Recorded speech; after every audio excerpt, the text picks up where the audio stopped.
এরকম বন্ধুগণ, আশা করি সবাই ভালো আছেন। আমিও ভালো আছি। তো আমি আজকে আপনাদের এরকম একটি জায়গা ঘুরে দেখাবো। জায়গাটা খুবই ভয়ানক জায়গা। খুবই এখানে যে অনেকেই চিনেন, আবার অনেকেই চিনেন না। তো আমি হঠাৎ করে চিন্তা ভাবনা করলাম এই জায়গাটা আমি একটু আপনাদের মাঝে শেয়ারের মাধ্যমে, ভিডিওর মাধ্যমে তুলে ধরি। আসলে কি, আমি বর্তমানে আছি গুলিস্তানের এই চোরাই মার্কেট। এটা সবচেয়ে নামকরা খুবই ভয়ানক জায়গা।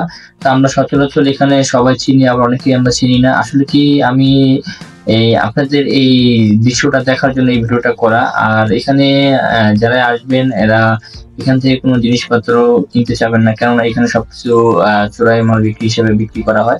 আর দ্বিতীয় কথা হচ্ছে, এখানে দেখতে পারতেছেন আপনার নানান ধরনের ডিভাইস পাওয়া যায়। আসলে কি, ডিভাইস জিনিস যারা চুরি করে বিক্রি করে, এগুলো যারা কিনে তাদেরও ক্ষতি হয়। তো আমি সবাইকে সাজেশন করবো, আপনারা কখন এখান থেকে এই যে ফোনগুলো দেখতে পারতেছেন, এই ফোনগুলো আপনারা কখনোই কিনবেন না। আর দ্বিতীয় কথা হচ্ছে, এই গুলিস্তানে এই চোরাই মার্কেটে আমি ভিডিও করছি, খুবই সিকিউরিটি ভাবে ভিডিওটা করা। অনেক ক্ষেত্রে দেখা যাচ্ছে যে ভিডিও করতে গেলে সমস্যা হয়।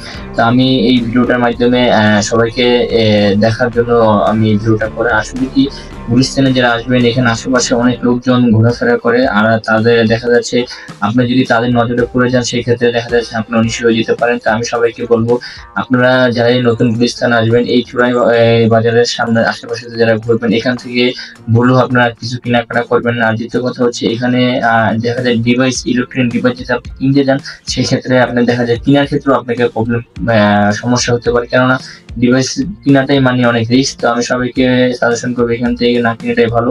আপনারা দেখতে পাচ্ছেন এখানে অনেক ধরনের দামি দামি মোবাইল তারা সস্তা দামে দিয়ে দেয়।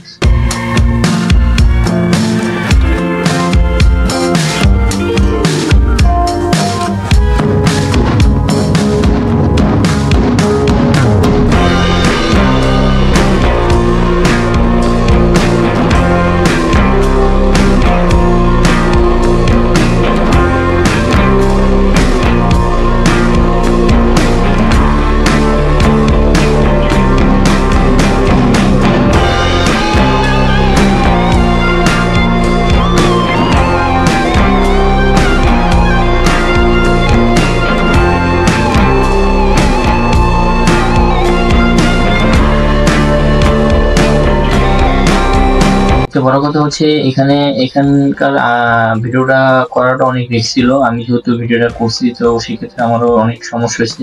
তো আমার ক্ষেত্রে কোনো সমস্যা হইলো, এটা আমি সমাধান করে ফেলছি, কেননা